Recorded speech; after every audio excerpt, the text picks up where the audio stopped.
44억의 시드머니로 20만% 수익률을 기록한 사나이가 있다면 믿기세요? 44억으로 약 8조를 번 사나이는 바로 삼성의 이재용 부회장입니다. 다음 편에서 본격적으로 삼성 지배력 문제에 관해 알아보기 전에 삼성그룹의 승계 과정을 이해할 수 있도록 알아야 할 내용부터 지금 제가 최대한 쉽게 설명드리겠습니다. 삼성그룹은 재계서열 1위죠. 삼성그룹의 지배력을 물려주는 건 사실 왕위를 세습하는 것보다 더 어려운 문제예요.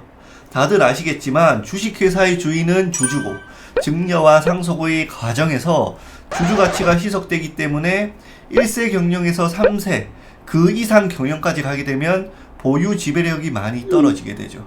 그래서 영원한 세습은 불가능한 게 오늘날의 자본주의 주식회사입니다. 그래서 3세, 4세 경영자들은 경영권 희석을 막으면서 승계를 받기 위해 이런저런 일을 하게 되고 그 문제는 뉴스의 단골 소재가 되기도 하죠.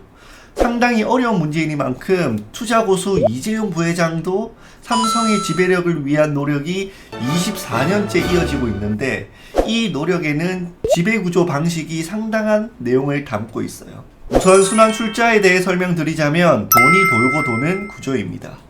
A 회사가 돈 100만원으로 사업을 시작한다고 가정하고 A는 B에 50만원을 투자하고 B는 C에 35만원, C는 D에 15만원, D는 A에 다시 10만원을 투자한다고 했을 때 A가 B에게 빌려준 돈은 50만원 뿐이지만 돈은 장부상에 각각 기록되어 있기 때문에 총 금액이 210만원으로 기록되게 됩니다. 이렇게 돌고 돌면서 B는 A의 지분을 다시 10% 취득할 수 있게 되는 거죠. 완전 돈 놓고 돈 먹기. 이렇게 하면 적은 돈으로 기업 전체에 효과적인 지배력을 행사할 수 있게 되죠. 여러분은 이게 말이 된다고 생각하세요? 100만원이 210만원으로 되는 기적. 제가 예시로 만든 순환 구조지만 이 순환 구조가 더 커지고 복잡해진다면 이 기적은 더 커지게 되죠. 실제로 90년대까지 순환 출자는 재계 그룹들의 트렌드였어요. 하지만 이 순환 출자 방식은 문어발식 확장의 원동력이었지만 IMF 때 치명적인 문제로 다가왔었죠. D가 C에게 갚지 못하고 C가 B에게 갚지 못하고 회수 불가가 이어지면서 IMF 때 연쇄부도의 고리가 되기도 했어요. 이렇게 되면서 오늘날 대기업 집단에서는 순환출자의 고리가 조금은 남아있지만 과거 같은 순환출자 구조는 찾아보기 어려워졌습니다.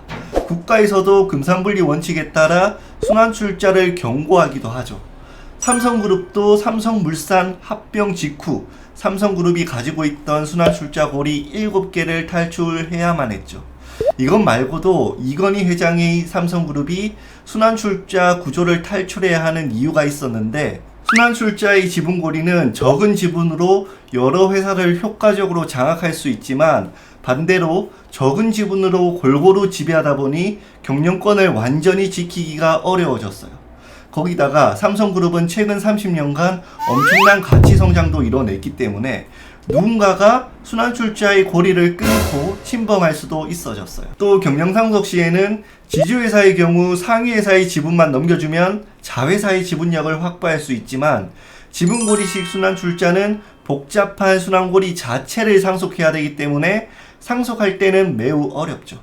그렇다고 해서 지주회사로 바꾸는 게 쉬운 것만은 아니에요. 지주회사로 전환하는데도 일단 돈이 많이 필요한데 자회사의 지분을 적게 보유하면서도 효율적인 지배력이 가능했던 순환출자와는 다르게 자회사의 지분을 많이 보유하는 방향으로 바뀌어야 되기 때문이에요. 그런데 이 어려운 일을 해낸 사람이 있습니다. 44억으로 8조를 번 투자의 기재, 대한민국 주식의 신 제이 드래곤입니다. 그가 어떻게 이런 일을 해냈을까요? 우리가 에버랜드에서 놀고 사파리에서 사자나 구경할 때 그가 에버랜드의 주인이 된 이야기를 해드릴게요. 1995년 청년 이재용 부회장은 이건희 회장에게서 증여세를 뺀 44억을 받게 됩니다. 역사의 시작이 되는 돈이죠. 그리고 이 돈으로 비상장 기업이었던 삼성에서과 삼성 엔지니어링에 투자하게 되고 공교롭게도 1996년에 상장을 함으로써 투자의 신답게 1년 만에 1272%의 수익률로 560억 원을 벌게 됩니다. 돈을 불린 그는 이번엔 에버랜드로 가서 형제들과 함께 약 96억 원을 들여서 전환사채를 사는데, 참고로 전환사채는 주식으로 교환할 수 있는 채권, 더 쉽게 말하면 주식을 싸게 교환할 수 있는 할인권이라고 보면 되겠습니다. 그런데 이 할인권이 당시 장외에서 20만 원이 넘게 거래되던 에버랜드 주식을 단돈 7,700원에 살 수 있는 초특가 세일로 나온 겁니다. 수익률로 보면 2,500%가 넘는 상품인 거죠. 당연히 할인권을 아무나 줄 수는 없겠죠. 그래서 기존 주주들에게 우선권을 주는데, 이건희 회장 및 임직원들은 놀랍게도 2,500%의 수익률이 보장된 상품을 아무도 사지 않습니다. 결국 이재용 부회장이 임의 배정받게 되고, 이때 투자이신 J-드래곤은 2,500%의 수익률로 에버랜드의 지분을 31.5%를 확보하면서 에버랜드의 주인이 되죠. 에버랜드는 일감 몰아주기와 제일모직의 패션 사업을 인수하면서 사명을 2014년에 제일모직으로 변경하게 되고, 제일모직은 투자이신 J-드래곤의 삼성 지배의 초석이 됩니다. 그의 다음 정복지는 어디였을까요? 여러분, 500조 삼성그룹을 지배하려면 어느 기업을 지배해야 삼성그룹을 지배한다고 할 수 있죠? 우리 종로를 지배해야 진정한 오야부인 것처럼 300조 규모의 삼성전자를 지배하는 자가 종로의 지배자가 되지 않을까요? 2015년 당시 삼성전자 지배 지분 4.06%를 가지고 있는 삼성물산을 정복하는 계획을 세우게 됩니다. 여기서 삼성물산을 먹기 위한 작전을 펼치는데, 이때 등장하는 사건이 바로 삼성바이오로직스 사건입니다.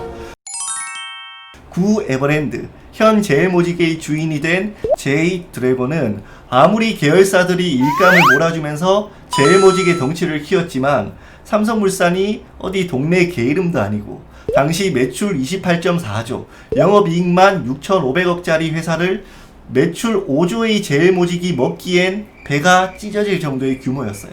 합병한다면 먹는 게 아니고 먹히는 덩치 차이였죠. 작전을 어떻게 짜야 할까요? 삼성물산의 가치는 줄이고 제일모직의 가치는 올려야겠죠.